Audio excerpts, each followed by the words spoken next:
Hello friends, the power of thinking positive में आपका स्वागत है। दोस्तों, आज हम इस सीरीज़ में आपको अपने आप में आप विश्वास रखें के बी पार्ट पर चलते हैं। प्रबल आस्था प्रार्थना से ही हासिल होती है। बाइबल को पढ़ने और मानसिक रूप से आत्मसात करने से हासिल होती है तथा इसकी प्रार्थना की तकनीकों के अभ्यास से हासिल होती है। आगे अध्याय में मैं प्रार्थना के कुछ फॉर्मूले बताऊंगा, परंतु यहाँ मैं आपको यह बताना चाहता हूँ कि हीन भावना को नष्ट करने के लिए आपको अच्छी क्वालिटी की आस्था की ज़रूरत होती है। सतही, औपचारिक और जल्दबाजी की प्रार्थना पर्याप्त रूप से शक्तिशाली नहीं होती। एक अद्भुत अश्वेत महिला टेक्सास में मेरे दोस्त के यहाँ कुक थी। जब मैंने उससे पूछा कि उसने अपने जीवन की परेशानियों को पूरी तरह से कैसे दूर किया, तो उसने जवाब दिया कि साधारण समस्याएं साधारण प्रार्थनाओं से सुलझ सकती हैं, परंतु जब कोई बड़ी समस्या आती है तो आपकी गहरी प्रार्थनाएं करनी पड़ती हैं। न्यूयॉर्क के साइरेक्यूज के मेरे एक बहुत ही प्रेरक मित्र हॉर्लेवे बी एंड्रयूज़ का कहना है कि अगर आपको आस्था से विश्वास और परिणाम चाहिए तो आपको बड़ी प्रार्थना करनी चाहिए। ईश्वर आपकी प्रार्थनाओं के आकार के हिसाब से आपको परिणाम देंगे। इसमें कोई संदेह नहीं है कि वे सही थे, क्योंकि बाइबल में लिखा है कि आपकी आस्था के अनुरूप ही आपको मिलेगा। तो आपकी समस्या जितनी बड़ी हो, आपकी प्रार्थना भी उतनी ही बड़ी होनी चाहिए। किसी योग्य आध्यात्मिक सलाहकार के पास जाएं और उससे सीखें कि आपको किस तरह आस्था विकसित करनी चाहिए। आस्था को हासिल करने व इसका उपयोग करने की कुशलता और इसके द्वारा दी गई शक्तियों को मुक्त करने की प्रवीणता ऐसी योग्यताएं हैं जो बाकी योग्यताओं की तरह बड़ी, सीखी और अपनाई जानी चाहिए। अभ्यास से ही आप इसमें पारंगत हो सकते हैं। अगर आपके मस्तिष्क में असुरक्षा और अयोग्यता के विचार प्रबलता से भरे हुए हों, तो ऐसा इस वजह से है क्योंकि इसी तरह के विचार लंबे समय से आपके चेतन पर हावी रहे हैं। आपको अपने मस्तिष्क के विचारों को दूसरा और अधिक सकारात्मक पैटर्न देना चाहिए। ऐसा आस्था और विश्वास के लगातार सुझाव देकर किया जा सकता है। यदि आप अपने मस्तिष्क को फिर से प्रशिक्षित करना चाहते हैं, तो इसे शक्ति उत्पादक प्लांट में बदलना चाहते हैं, तो दैनिक जीवन की व्यस्त गतिविधियों में विचारों का अनुशासन बहुत जरूरी है। आपको रोजमर्रा के जीवन के बीच में भी विश्वास के विचारों को चेतना के अंदर धकेलना संभव है। आइए मैं आपको एक उस व्यक्ति के बारे में बताऊं जिसने एक अद्भुत विधि द्वारा ऐसा किया। ठिठुरते हुए जाड़े की एक सुबह वह मिड वेस्टर्न सिटी की एक होटल में मुझसे मिलने आया। मुझे 35 मील दूर दूसरे शहर में लेक्चर देने जाना था।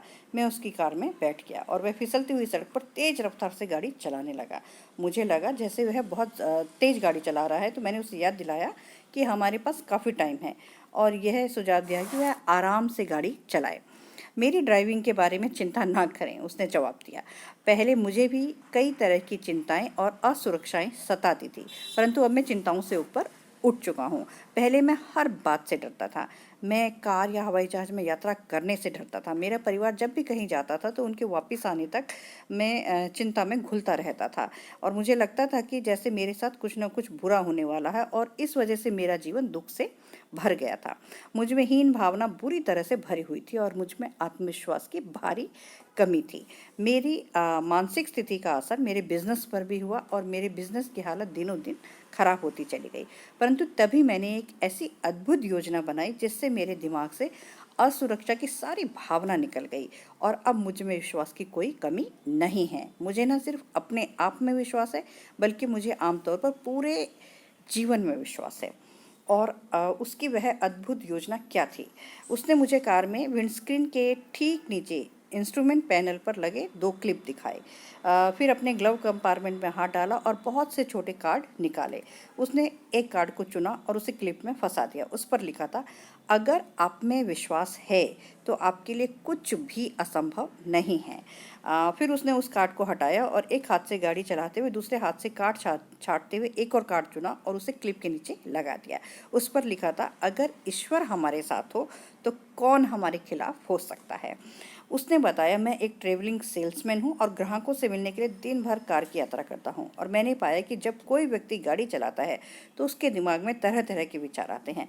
अगर आपके विचारों का सिलसिला नकारात्मक है तो वह दिन भर में कई बुरी बातें सोचेगा और बुरे परिणामों की कल्पना करेगा, और यह उसके लिए अच्छा नहीं है। परंतु पहले मेरे साथ यही हुआ करता था। ग्राहकों से मुलाकात करने जाते हुए कार चलाते समय मेरे मन में डर और असफलता के विचार लगातार आते रहते थे, और यह भी एक वजह थी कि मेरी बिक्री कम होती थी। परंतु जब से मैंने इन कार्डों का प्रयोग करना शुरू किया है और इन शब्दों को याद कर लिया है, तब से मैंने अलग तरह से सोचना शुरू किया है। पहले जो पुरानी असुरक्षाएं मुझे सताती थी, अब वे मेरे मन से पूरी तरह से निकल चुकी हैं। अब असफलता और अयोग्यता के डर के विचारों के बजाय मैं आस्था और साहस के विचार सोचने लगा हूँ। यह सचमुच आश्चर्यजनक है कि इस तरीके ने मुझे कितना बदल दिया है। इस अद्भुत तकनीक ने मेरे बिजनेस को भी चमका दिया है, क्योंकि अगर आप असफल होने की कल्पना करते हुए किसी ग्राहक के पास जाएंगे तो आपको बेचने में सफलता कैसे मिल सकती है। मेरे दोस्त की योजना सचमुच समझदारी की योजना थी। ईश्वर की उपस्थिति, उनका सहयोग, उनकी मदद, इन सब सकारात्मक बातों को इस व्यक्ति ने अपने मन में बिठा लिया था, और इस वजह से उसने सचमुच अपने विचारों का सिलसिला बदल दिया था। उसने असुरक्षा की लंबे समय से जमी हुई भावना को जड़ से खत्म कर दिया था। उसने अपनी संभावित शक्तियों को जगा लिया था। हम किस तरह से सोचते हैं, इसके कारण ही हम असुरक्षा या सुरक्षा की भावना का निर्माण करते हैं। अगर हम हमेशा यही विचार करें और कल्पना करें कि कोई बुरी घटना होने वाली है, तो इसका परिणाम यह होगा कि हम हमेशा असुरक्षित महसूस करेंगे। इससे भी ज़्यादा गंभीर बात यह है कि हम अपने विचारों की शक्ति द्वारा उन बुरी घटनाओं को आमंत्रण भी देते हैं जिनसे हम डर रहे हैं। इस सेल्समैन ने कार में अपने सामने कार्ड रखकर साहस और विश्वास के महत्वपूर्ण विचारों द्वारा सचमुच सकारात्मक परिणाम प्राप्त किए। पहले उसकी शक्तियां पराजय के मनोविज्ञान के बंधन में बंधी हुई थी। अब रचनात्मक नजरिए की प्रेरणा के कारण वह बंधन खुल गए और उस व्यक्ति की शक्तियां पूरी तरह से स्वतंत्र हो सकी। स्पष्ट रूप से आत्मविश्वास की कमी आज इंसान की सबसे बड़ी समस्याओं में से एक है। एक यूनिवर्सिटी में मनोविज्ञान के लगभग 600 विद्यार्थियों का सर्वे किया गया था। विद्यार्थियों से पूछा गया था कि उनकी सबसे कठिन व्यक्तिगत समस्या कौन सी है, तो 75% ने जवाब दिया था कि आत्मविश्वास की कमी। इस आधार पर हम यह अनुमान लगा सकते हैं कि आम जनता की स्थिति भी कमोबेश यही होगी।